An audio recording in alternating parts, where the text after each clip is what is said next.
الحمد لله رب العالمين والصلاة والسلام على سيد الأنبياء والمرسلين محمد وآله وصحبه أجمعين.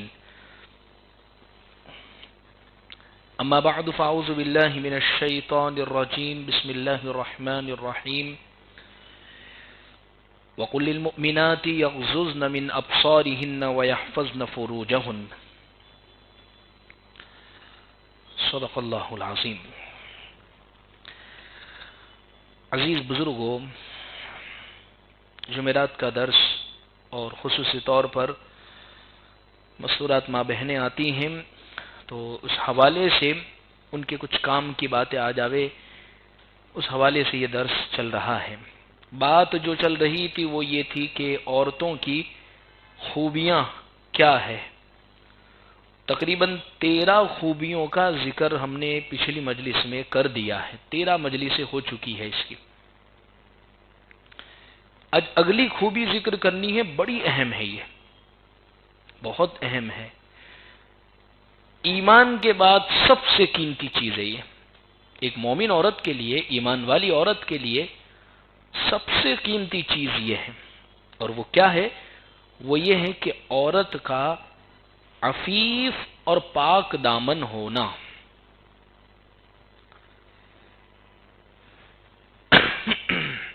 یہ بہت اہم خوبی ہے، اس لیے کہ اگر ایک عورت کے اندر شرم ہے، حیا ہے، وہ پاک دامن ہے، اس کا کسی کے ساتھ ناجائز تعلق نہیں ہے، نہ کھلم کھلا نہ خفیہ طور پر کسی اجنبی مرد کے ساتھ آشنائی نہیں ہے، فرینڈشپ نہیں ہے، تعلقات نہیں ہے، تو یہ عورت کی بہت بڑی صفت ہے، بہت بڑی صفت ہے. حدیث پاک میں پیارے آقا صلی اللہ علیہ وسلم نے فرمایا کہ ایک عورت نماز پڑھ لیتی ہے، روزے رکھ لیتی ہے، گھر کی حفاظت، شوہر کی اطاعت اور اپنی عزت کی حفاظت کر لیتی ہے، اپنی عزت کو ناموس نہیں کرتی، اپنی عزت کو لٹاتی نہیں. حضور نے فرمایا وہ عورت جنتی ہے اور جنت کے بہت اونچے مقام میں وہ داخل ہوگی. عزیز بزرگوں، جہاں یہ صفت عورت کے لیے بڑی اہم ہے، وہیں پر آج کے دور میں اس صفت کا ذکر ہونا بہت ضروری ہے.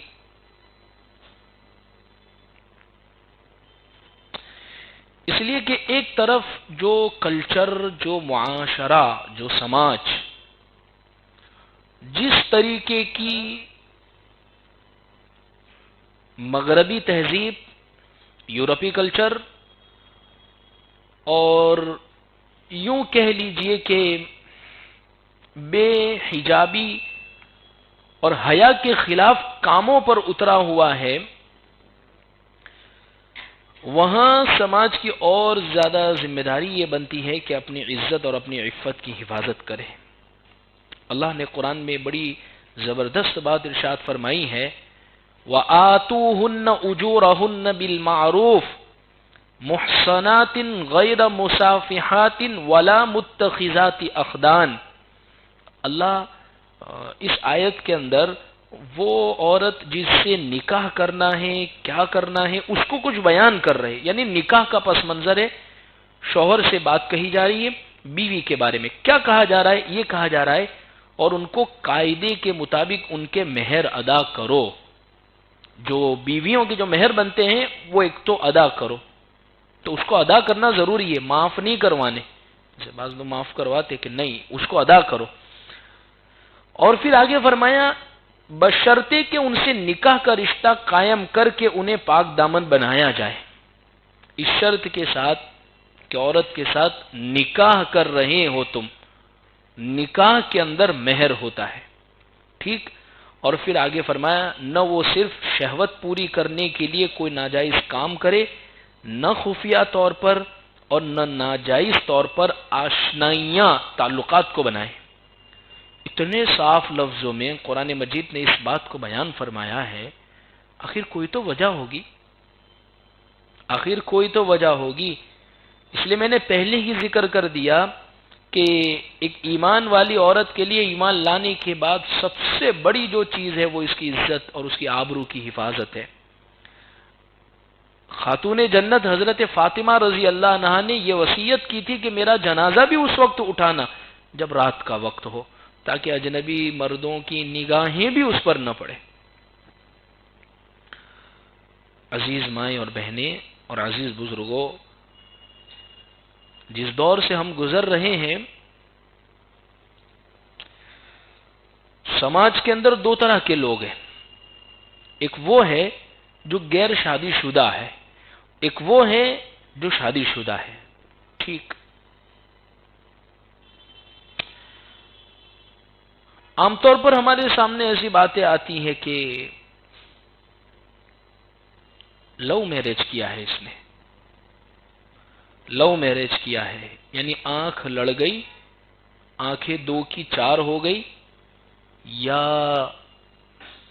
کسی سوشل پلیٹ فارم پر ملے، مطلب فیس بک، واٹس ایپ، انسٹاگرام، فلاں فلاں، یہ وہ جو آج کل چلتے ہیں، اور اس پر محبت ہوئی، تعلقات ہوئے، پھر اس کے بعد نکاح گھر والوں کو منایا اور نکاح تک بات ہوئی۔ خیر، یہ وہ لوگ ہیں جو غیر شادی شدہ ہے، پھر بعد میں شادی کر رہے ہیں۔ کچھ وہ لوگ ہیں جو شادی شدہ ہے۔ دونوں کے متعلق مجھے ایک دو باتیں ذکر کرنی ہے۔ پاک دامنی صرف عورتوں کے لیے ضروری نہیں ہے، پاک دامنی مردوں کے لیے بھی ضروری ہے، اس لیے کہ اللہ نے قرآن میں فرمایا الطیبات للطیبین والطیبون للطیبات الخبیثات للخبیثین والخبیثون للخبیثات، جیسی روح ویسے فرشتے، جیسے تم خود ہوں گے، جیسے تم خود پاک دامن رہو گے، انشاءاللہ اللہ بیوی بھی ویسے ہی پاک دامن عطا کریں گے۔ اور اگر تم خود عفیف نہیں ہو، پاک دامن نہیں ہو، تو ہوتا یہ ہے کہ آدمی جو کبڑا ہوتا ہے یا کانا ہوتا ہے یا اس میں کوئی عیب ہوتا ہے، تو وہ یہ نہیں چاہتا کہ میرا عیب اچھا ہو جاوے، سب کے اندر عیب تلاش کرنے کے اندر وہ لگا رہتا ہے۔ تو الغرض کہنے کا ما حصل یہ ہے عزیز بزرگوں اور عزیز مائیں اور بہنیں، کہ اللہ نے اس آیت میں فرما دیا کہ اگر تم پاک دامن رہو گے، انشاءاللہ اللہ کی ذات سے امید ہے پاک دامن ہی نکاح میں آئے گی۔ اور اگر پاک دامن نہیں ہے، کیا ہو رہا ہے آج کل، سوشل پلیٹ فارم پر ایک دوسرے سے مل رہے ہیں، ملاقاتیں کر رہے ہیں، کئی کیس ایسے ہو رہے، کئی کیس ایسے سامنے آ رہے ہیں، تعلقات بنے ہیں۔ پھر کیا ہوتا ہے، ایسے کیسز میں طلاقیں بہت جلدی ہو جاتی ہیں، آپ نوٹ کر لیجئے گا۔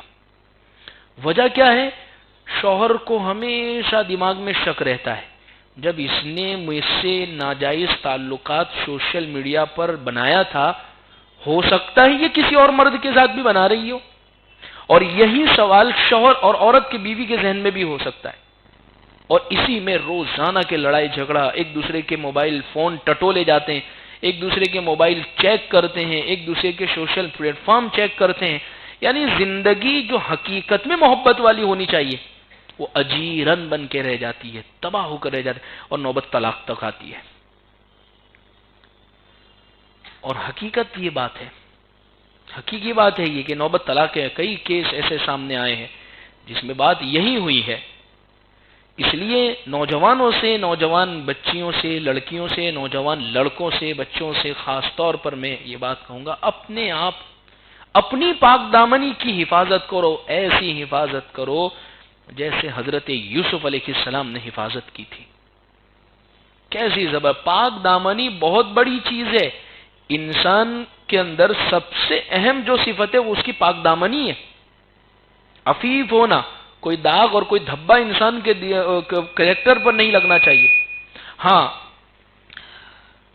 اس چیز کی بڑی تاکید کی گئی ہے۔ تو خیر، میں یہ کہہ رہا تھا کہ اللہ رب العزت نے قرآن مجید میں یہ بات ارشاد فرمائی۔ تو ایک تو یہ غیر شادی شدہ مردوں کا بھی اور عورتوں کا بھی، میں سب کی بات نہیں کر رہا ہوں، اکثر جب ایسے کیسز سامنے آ رہے ہیں، ابھی کچھ ہی وقت قبل ایک کیس سامنے آیا طلاق کا، میں کوئی ہوائی بات نہیں کر رہا ہوں آپ کے سامنے، جو چیز سامنے آ رہی ہے میں اس کی بات کر رہا ہوں۔ لڑکا غالباً طلاق دینا چاہ رہا ہے، نہیں بن رہی ہے، اخیر مجھے اندازہ ہو گیا تھا یا تو اس کا دل کہیں اور لگ چکا ہے یا اس کا دل کہیں اور لگ چکا ہے، اور اخیر میں بات وہیں سامنے آئی۔ دیکھیے اس کے نتیجے کیا ہوتے ہیں. اللہ نے سکون جو رکھا ہے، ایک بات یہ ذہن میں رکھیے آپ، حقیقت میں اللہ نے جو سکون رکھا ہے وہ شوہر اور بیوی میں رکھا ہے. ایز اے ہسبینڈ اسی میں اپنی دنیا ہے، ایز اے وائف وہی آپ کی پوری زندگی ہے، اسی کے اندر آپ کو سب کچھ چیز، آپ کے لیے وہ بیوی بھی ہے، آپ کے لیے وہ بہترین مشورہ دینے والی بھی ہے، آپ کی خیر سب اسی کو سمجھنا ہے. اور بیوی سے بھی یہ بات کہی جا رہی کہ شوہر کو ہی یہ سمجھنا. ہوتا یہ ہے کہ جب رشتے باہر تلاش کرنے کے لیے، اور آج کل میں اس لیے زیادہ کہہ رہا ہوں کہ اس نے یہ سوشل پلیٹ فارم نے بہت آوارہ کر دیا ہے. کسی شاعر نے بڑی پیاری بات کہی ہے کہ کئی بیویاں بے سبب ڈھونڈتی ہے، کئی بیویاں بے سبب ڈھونڈتی ہے. یعنی اس موبائل کے اوپر الگ الگ تعلقات قائم کرنے کے چکر کے اندر انسان ادھر ادھر منہ مارتا پھرتا ہے. اللہ حفاظت فرماوے، اللہ حفاظت فرماوے. 100 مرتبہ اس کے فتنے سے اللہ ہماری حفاظت فرماوے. اس لیے ہوتا کیا ہے پھر بدنامی ہوتی ہے. پاک دامنی کے خلاف بات جب ہوتی ہے تو بدنامی ہوتی ہے. ایک بات یہ ذہن میں رکھے، عورت کا سب عیب، سب نقص، کمی وہ برداشت ہے، لیکن یہ والا عیب جب آتا ہے، مجھ سے اکثر ایسے کئی کیسز ہوئے کہ مجھ سے یہ پوچھا گیا کہ مفتی صاحب آپ کی کیا رائے ہے. میں نے اس کو دیکھا کہ وہ کسی کے ساتھ چیٹنگ کر رہی تھی، سیٹنگ کر رہی تھی. میں نے اس کو پکڑ لیا ہے. اب آپ کی کیا رائے ہے؟ ظاہر سی بات ہے ہمارے پاس آئے ہیں تو اب ہم ان کو اچھا ہی مشورہ دیں گے. لیکن میں ایک بات ضرور کہتا ہوں کہ یہ ایسا معاملہ ہے، انسان کی غیرت کا معاملہ ہے. غیرت کا معاملہ ہے کہ جب غیرت اندر سے بڑی زبردست طریقے پر اگر جاگ گئی اور اس ٹائم پہ انسان نے 3-5 چمبو کر دیے تو بات ختم ہو جاتی ہے اور اس کو حق بنتا ہے. لیکن پھر ساتھ میں آہستہ سی اگر آپ رکھتے ہیں، سمجھاتے ہیں، وہ سمجھتی ہے، افسوس ہوتا ہے، معاف کر کے اللہ کے لیے چھوڑ دیجئے، رکھ لیجئے، اس کو نکاح میں باقی رکھ لیجئے. لیکن وہ کہتے ہیں کہ جراحات السنان لها التیام ولا یلتام ما جرح اللسان. ایک شیشہ جب ٹوٹ جاتا ہے تو اس کو جوڑا جب جائے گا تو اس میں نشانات باقی ہی رہ جائیں گے. پھر وہ رشتے کے اندر اللہ ہی محبت ڈال سکتا ہے. لیکن اس میں آپ ایسی چیز ہی کیوں تلاش کر رہے ہیں؟ کیوں اپنے گھر کو بنے ہوئے بہترین طریقے پر اللہ نے جس کو قائم کیا ہے، جس گھر کے اندر حقیقت میں اللہ نے سکون رکھا ہے، لیکن جوانی کا ایک جوش ہوتا ہے، سوشل میڈیا کا استعمال کرنے کا ایک نشہ سوار ہوتا ہے، اور غلط صحبتیں بھی بعض میں اس میں شامل ہو جاتی ہے، جس کا نتیجہ یہ ہوتا ہے کہ انسان گمراہ ہو جاتا ہے، راستہ بھٹک جاتا ہے، اور اس کے نتیجے میں اپنی پوری زندگی خود تو ہم تو ڈوبے صنم، تمہیں بھی لے ڈوبیں گے. ہم تو بدنام ہوئے لیکن اپنے پورے خاندان پر بدنامی کا داغ لگا دیتے ہیں. ماں باپ شرمندہ ہوتے ہیں، بھائی بہن شرمندہ ہوتے ہیں، لوگ رشتہ کرنے میں اس گھر میں سوچتے ہیں یعنی اس کا اور حاصل کچھ نہیں ہوتا ایسی زندگی کا. میں بڑے دعوے کے ساتھ یہ بات کہہ رہا ہوں، ایسی زندگی کا حاصل کچھ بھی نہیں ہوتا ہے. بعض مرتبہ شادی شدہ مرد اور عورتیں جب دل لگیاں لگاتے ہیں، کرتے ہیں کسی اجنبی مرد کے ساتھ جو شادی شدہ ہے، وہ گھر نہیں لے جائے گا، وہ صرف متخذات اقدان، بس وہ آپ کے ساتھ اپنے شوق، اپنی خواہشات، اپنے جذبات پورے کر رہا ہے، اس کے علاوہ کوئی مسئلہ نہیں ہے. اس لیے ابھی علماء کرام نے کئی بیانات آئے اس پر، یہ جو معاملات سامنے آئے، ابھی سورت شہر کا تقریباً یہ معاملہ ہے، سورت شہر کا غالباً 40 کے قریب لڑکیاں، مسلمانوں کی بچیاں وہ غیر مسلموں کے ساتھ نکاح کر چکی ہیں. کہاں سے ہوا یہ؟ آپ تصور کیجئے کہاں سے ہوا؟ اسکول کے ذریعے سے، ٹیوشن کے ذریعے سے، یا سوشل پلیٹ فارم کے ذریعے سے. جب تک خوف خدا دل میں نہیں ہوگا، اپنے گھر کو، اپنے دین کو، اپنے شوہر کو یہ تمام چیزیں نہیں سمجھیں گی، وہاں تک یہ معاملہ حل نہیں ہوگا. اور یہ شیطان ایسا پکڑا دیا گیا ہے ہاتھ کے اندر کہ اس کی وجہ سے پتہ نہیں کیا معاملات ہوتے ہیں. اس لیے اللہ رب العزت نے قرآن میں فرمایا وَقُلْ لِلْمُؤْمِنَاتِ مومن عورتوں سے کہہ دیجئے یغضضن من ابصارہن، اپنی نظروں کو نیچی کر لے وے، ویحفظن فروجہن، اپنی شرمگاہوں کی حفاظت کرے۔ نظریں نیچی کرنے کا مطلب کیا ہے؟ راستے سے چلے تو صرف جھکا لے وے۔ نظریں نیچی کرنے کا مطلب یہ ہے کہ اگر آپ کے ہاتھ میں موبائل ہے تو اس سے کسی بھی طریقے کی غلط کارروائیاں آپ نہ کرنے والی ہوں۔ اللہ بچاوے، 100 مرتبہ اس کے فتنے سے بچاوے۔ کئی گھر تباہ ہوتے ہیں۔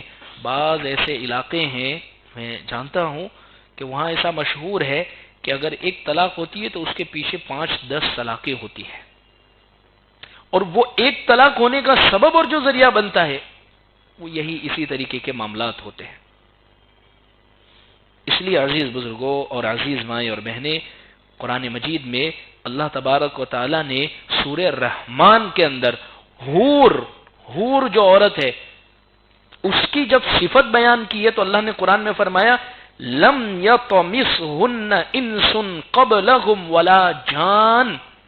اللہ فرماتے ہیں جنتی عورتیں ایسی ہوگی، حوریں، ان کو اس سے پہلے نہ کسی انسان نے اور نہ کسی جنات نے ٹچ تک کیا ہوگا، چھوا تک نہیں ہوگا، اتنی پاک دامن ہوگی۔ اس لیے ہمارے اکابر فرماتے ہیں خاص طور پر مسلمان بچیوں سے کہ او مسلمان بچیوں، تم تو اسلام کی شہزادی ہو، تم تو ملکہ ہو، اللہ نے تمہیں بڑا زبردست مقام دیا ہے، اپنی عزتوں کو ہرگز نیلام نہ کرے، رسوائی کا ہرگز ذریعہ اور سبب نہ بنے۔ اور پھر مثالوں کے اندر کئی ایسے واقعات لکھے ہیں جب وہ یزید نے حضرت حسین رضی اللہ عنہ کو شہید کیا، اور اس کے بعد اس گھر کی جو مستورات تھی اور پورے واقعہ کربلا پیش آیا، 70 کے قریب شہادتیں ہوئی، تو اس قافلے کے اندر مستورات بھی موجود تھی۔ حضرت حسین تو اپنے پورے گھرانے کو لے کر نکلے تھے۔ اس موقع پر حضرت حسین رضی اللہ عنہ کی گھرانے کی جو مستورات تھی، جن کو کبھی سورج نے آنکھ بھر کے نہیں دیکھا ہوگا، جن کو کبھی چاند نے آنکھ بھر کے نہیں دیکھا ہوگا، وہ یزید نے باہر نکالا اور ان کو قید کر کے لے جایا جا رہا ہے۔ اس وقت کے حضرت امام زین العابدین کے اشعار تھے بناتک سبایا وذریتک مقتلا، کہ اے اللہ یہ کیا ہو گیا ہے، یہ وہ ملک کی شہزادیاں تھی، یہ وہ ملکائیں تھی جن کو آج قید کیا جا رہا ہے، جن کو سورج نے کبھی آنکھ ڈال کر نہیں دیکھا تھا، جن پر کبھی غیر محرم مرد کی نگاہیں نہیں پڑی تھی۔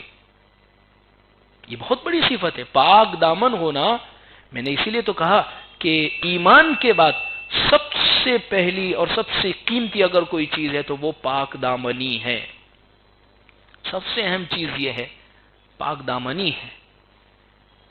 اس لیے اس پاک دامنی کو بہت قیمتی تحفہ ہے، اس کو بہت حفاظت اور بہت سنبھال کے رکھے۔ حضرت انس رضی اللہ عنہ نبی کریم صلی اللہ علیہ وسلم کا ارشاد نقل کرتے ہیں خیر نسائکم العفیفہ الغلیمہ عفیفۃ فی فرجہا غلیمۃ علی زوجہا، تمہاری عورتوں میں سب سے بہترین عورت وہ ہے جو پاک دامن ہو اور شوہر کو چاہنے والی ہو۔ سب سے فرمایا بہترین عورت، حضور نے فرمایا بہترین عورت۔ بعض مرتبہ کیا ہوتا ہے، ایک ہم کیا کرتے ہیں، ہمارا مزاج، بعض سب کی میں بات نہیں کر رہا، بعض مرتبہ ایسا کرتے ہیں، مزاج یہ بن جاتا ہے ہم کوئی گناہ کرتے ہیں تو گناہ کرنا دلیل بناتے ہیں سامنے والے کے گناہ کو۔ جیسے اس کی مثال دو، کسی نے آپ کو دھوکہ دیا تو ہم کہتے ہیں اب تو میں اس کو چھوڑوں گا نہیں، اب میں بھی اس کو دھوکہ دوں گا۔ کیا ہمارا دھوکہ دینا اس کے لیے جائز ہو گیا ہے؟ اس کے دھوکے دینے کی وجہ سے ہمارا دھوکہ دینا اس کے لیے جائز ہو گیا؟ آج سے کچھ سال پہلے میں تھوڑا واقعے کو اور حذف کر دوں تاکہ آپ لوگوں کو پتہ نہ چلے۔ ایک واقعہ ایسا پیش آیا، ایک جگہ پر ایک صاحب کا موبائل چوری ہوا مسجد سے، تو انہوں نے کافی تحقیقات کی، پتہ نہیں چلا اور فلاں ہوا، یہ ہوا، تو کسی نے ان کو سمجھایا کہ بھئی اللہ کے لیے چھوڑ دیجئے، کہا کہ نہیں، اب تو میں بھی مسجد میں جاؤں گا نا تو میں بھی موبائل چراؤں گا. میرا مسجد سے گیا ہے تو میں نے کہا یہ کوئی دلیل نہیں ہوئی. تو بعض مرتبہ ہم کیا کرتے, گناہ کو دلیل بناتے گناہ کے نتیجے کے اندر. میں اس پر یہ بات سنانا چاہتا ہوں کہ بعض مرتبہ شوہر کے بہت برے منہ مارنے کی عادت ہوتی ہے. حرام کاری کے اندر وہ پڑا ہوا ہوتا ہے, تو اس کو بعض عورتیں دلیل بناتی ہے کہ جب ان کے ناجائز تعلقات ہیں تو ہم بھی کسی کے ساتھ ناجائز تعلقات بنائیں گے. ایک بات ذہن میں رکھے, وہ اپنا جواب دیں گے, ان کو آخرت میں پوچھا جائے گا, لیکن ان کا گناہ کرنا یہ آپ کے گناہ کرنے کے لیے دلیل ہرگز نہیں بن سکتا ہے. بعض مسورات ایسی بھی ہے, پوری زندگی شوہر مارتا ہے, شرابیں پیتا ہے, ناجائز تعلقات ہے, اس کے باوجود وہ اللہ سے کہتی ہے اللہ اس کو جو کرنا تھا اس نے کر لیا, لیکن اللہ مجھے آپ کو جواب دینا ہے, مجھے آپ کے سامنے آنا ہے, اللہ میں کوئی غلط کام نہیں کروں گی. سلام ہے ایسی عورتوں کو, سلام ہے ایسی مسورات کو. تو ایسی بھی عورتیں موجود ہیں ہمارے درمیان میں. تو الغرض عزیز بزرگوں, میں بہت وضاحت سے اس لیے آپ حضرات کے سامنے ذکر کر رہا ہوں عزیز بزرگوں, تاکہ اس کی بیداری ہمارے اندر آوے اور خاص طور پر پاک دامنی کی قدر کو ہم سمجھے. میں نے اس سے پہلے بھی روایت جو پیش کی تھی وہ یہی روایت تھی کہ جس روایت کے اندر پیارے آقا صلی اللہ علیہ وسلم نے وہی بات ارشاد فرمائی, 4 کام اگر عورت کر لیتی ہے, نماز, روزہ, شوہر کی اطاعت, اپنی آبرو, اپنی عزت کو سنبھالنا. اسی لیے عورت کو یہاں تک کہا گیا ہے کہ کوئی مرد کسی مرد سے ضرورت کی وجہ سے تجھے بات چیت کرنی ہے تو لچکدار لہجے میں مت کرنا, ورنہ اگر وہ کمزور دل کا ہوگا تو اس کے دل میں شہوت پیدا ہو جاوے گی. کہا کہ بھابی نے, آنٹی نے بات کی ہے تمیز کے ساتھ, تہذیب کے ساتھ, تو اب ہمارا کچھ نمبر لگ سکتا ہے.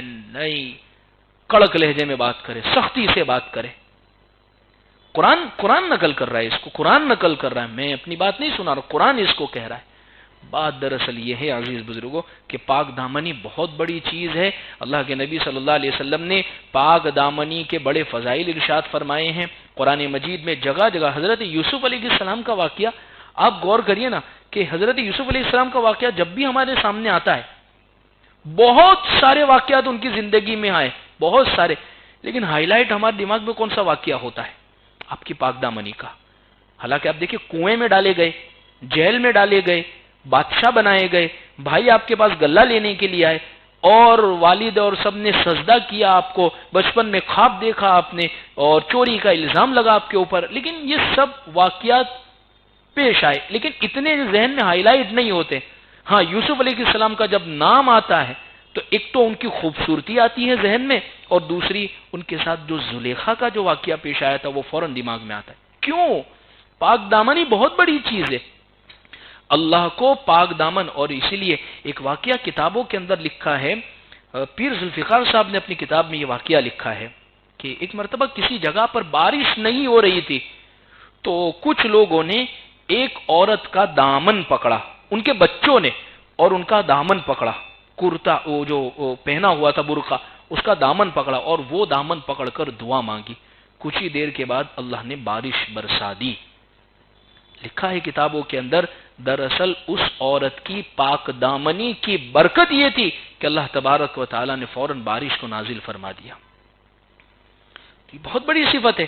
کسی عورت کا عفیف اور پاک دامن ہونا ایمان کے بعد سب سے بڑی جو چیز ہے. آج کل طلاق کے واقعات جو پیش آ رہے ہیں, من جملہ ان کے بہت سارے معاملات ہوں گے, ساس بہو کے جھگڑے بھی ہوں گے, گھر کے شوہر کی بدسلوکی بھی, بدتمیزی بھی ہوگی. لیکن اکثر میں نے طلاق کے مسئلے کے اندر جو غور کیا ہے اس میں 2 باتیں مجھے زیادہ سمجھ میں آئی. ایک, جذبات کی وجہ سے ہوتی ہے طلاق, جذبات کی وجہ سے. جذبات کی وجہ بھی ایک معاملہ ہوا, دوسرا معاملہ ہوا, تیسرا معاملہ پیش آیا, اور وہ حل ہو سکتے تھے, لیکن شوہر جذبات میں آ گیا, یا بیوی کے گھر والے جذبات کے آگے, اب تو بھیجنی ہی نہیں ہے, تو انہوں نے کہا ٹھیک ہے, تو تمہاری لڑکی ہے تو اس کو گھر پہ رکھو, پوجا کرنا اس کی, ایسے جملے بھی بول دیتے ہیں, اس کو چاٹنا اور ہم بھیج دیں گے ڈیورس پیپر. یہ جذبات, حالانکہ مسئلے حل ہو سکتے تھے, لیکن ایک جذبات کی وجہ سے, غصے کی وجہ سے ان تمام چیزوں کی ایک تو یہ وجہ, اور دوسری وجہ یہی معاملات. یہی معاملات ہے کہ جو پیش آتے ہیں جس کے نتیجے کے اندر، اس لیے لو میرج کے واقعات بڑھنے کی وجہ کیا ہے؟ کہاں سے تعلقات ہوتے ہیں؟ تعلقات کہاں سے پیدا ہوتے ہیں؟ یہی سوشل میڈیا سے پیدا ہوتے ہیں تعلقات۔ تو اس لیے ان چیزوں پر بھی بچوں کی نگرانی کی ضرورت ہے۔ نگرانی تو ٹھیک، لیکن ساتھ ساتھ میں ان کو سمجھانے کی بھی ضرورت ہے۔ کیوں؟ اس لیے کہ یہ جو عمر ہوتی ہے، ٹین ایج والی جو عمر ہوتی ہے، 13 سال سے لگا کر شادی کے زمانے تک، یہ جو عمر ہوتی ہے یہ انہی جذبات اور انہی چیزوں کی عمر ہوتی ہے۔ اس عمر میں بچوں کو لے کر بیٹھنا پڑے گا، سمجھانا پڑے گا۔ ماں باپ کو اس کے تعلق سے، اگر لڑکی ہے تو اس کی والدہ محبت سے، پیار سے، ورنہ یہ بغاوت کی عمر ہوتی ہے، اور لڑکا ہے تو اس کے والد اس کے محبت کے ساتھ اس کو چیزوں کو سمجھائے۔ دیکھیے ایک بات دماغ سے نکال دیجئے، میرا بیٹا ہے بہت بھولا ہے اور اس کو کچھ سمجھ نہیں پڑتی ہے، میری بیٹی ہے بہت بھولی ہے اس کو کچھ سمجھ نہیں پڑتی، یہ دماغ میں سے نکال دیجئے۔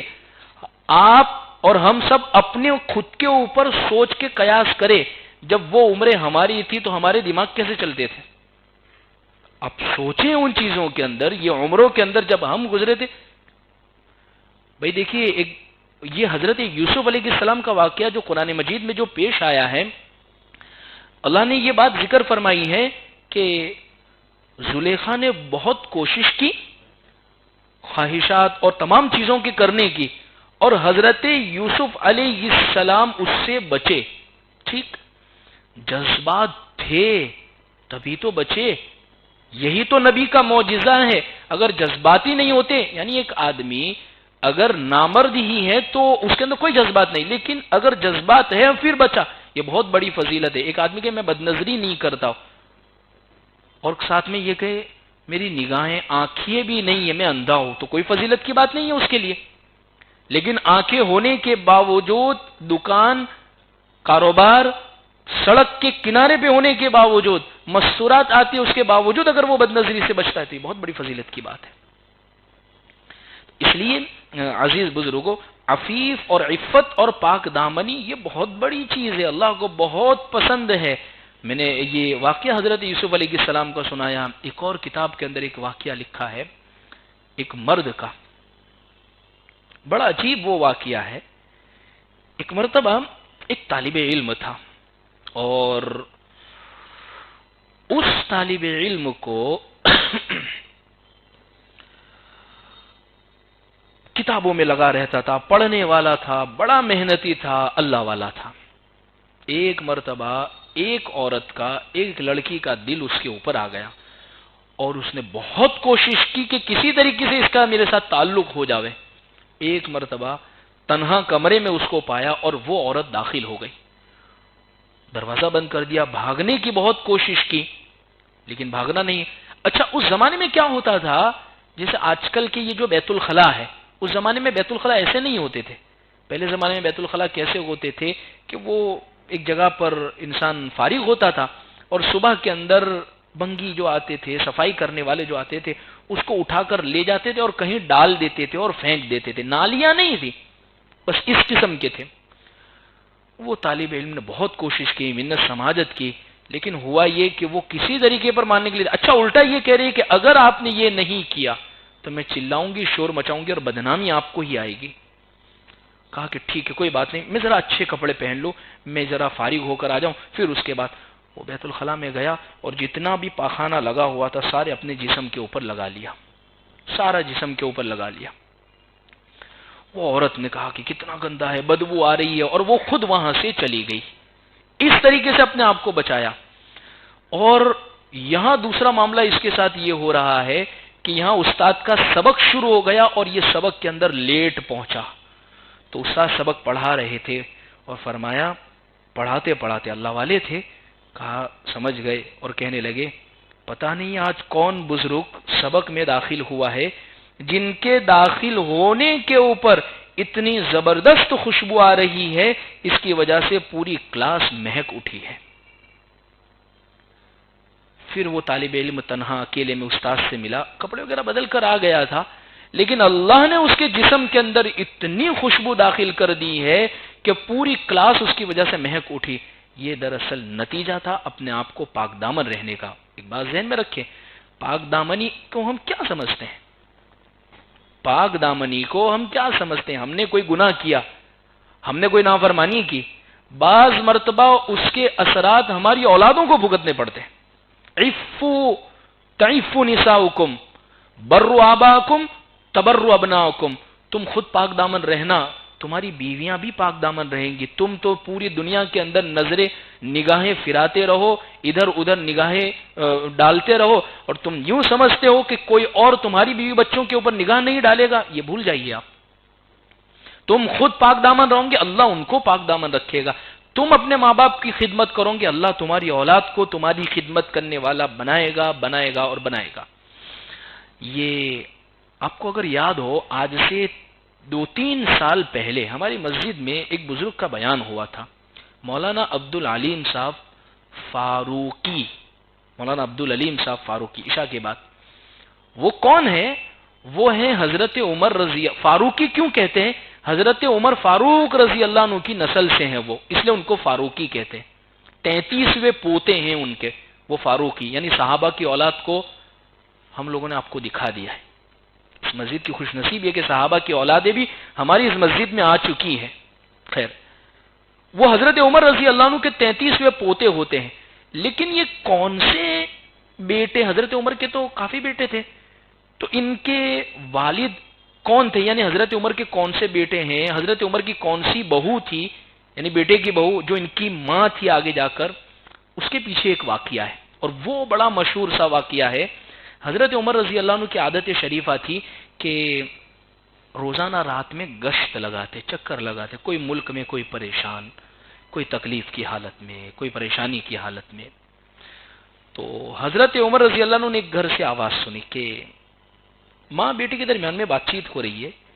بیٹی کہہ رہی ہے کہ ماں بیٹی کا امتحان لے رہی ہے، بیٹی دودھ کے اندر تھوڑا پانی ملا دو۔ بیٹی منع کرے کہ امی چھوڑ دیجیے نا، کیوں ملاتے؟ کہا کم دیا ہے جانور نے دودھ۔ پھر فرمایا ماں نے بیٹی ملا دے، کیا حرج ہے؟ حضرت عمر تھوڑی دیکھ رہے ہیں، بادشاہ تھوڑی دیکھ رہے ہیں۔ کہا بیٹی، ماں کہنے لگی کہ امی چاہے حضرت عمر نہیں دیکھ رہے لیکن اللہ تو دیکھ رہا ہے۔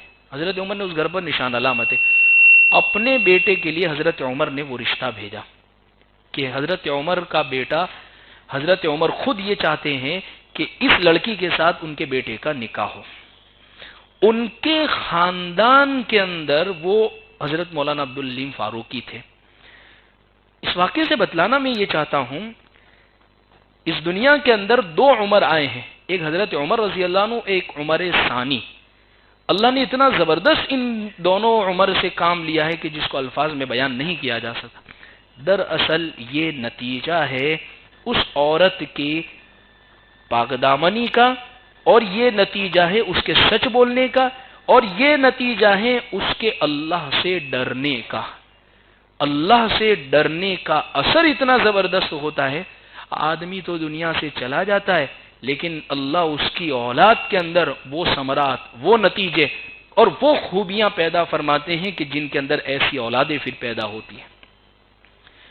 اس لیے عزیز بزرگوں، ہم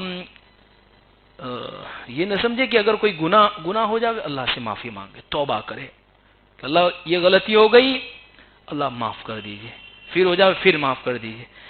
لیکن اگر کوئی گناہ ہوا اس پر اصرار کرتے رہے، اللہ بچاوے، اللہ 100 مرتبہ بچاوے، ایسا نہ ہو کہ اس کا نتیجہ بعض مرتبہ پھر اولاد کو نہ بھگتنا پڑ جاوے۔ اس لیے یہ 14ویں صفت بڑی اہم ہے کہ عفیف اور پاک دامن رہنا، پاک دامنی والی زندگی اللہ کو بہت پسند ہے۔ اللہ عرش کے سائے میں اس شخص کو سایہ عطا فرمائیں گے، 7 لوگوں کو ملے گا، اور ایک وہ شخص جو صرف اللہ کے ڈر کی وجہ سے اس نے کوئی شہوت، کوئی گناہ کو چھوڑ دیا، اللہ کے ڈر، دوسرا کوئی ڈر، بس اللہ کا ڈر۔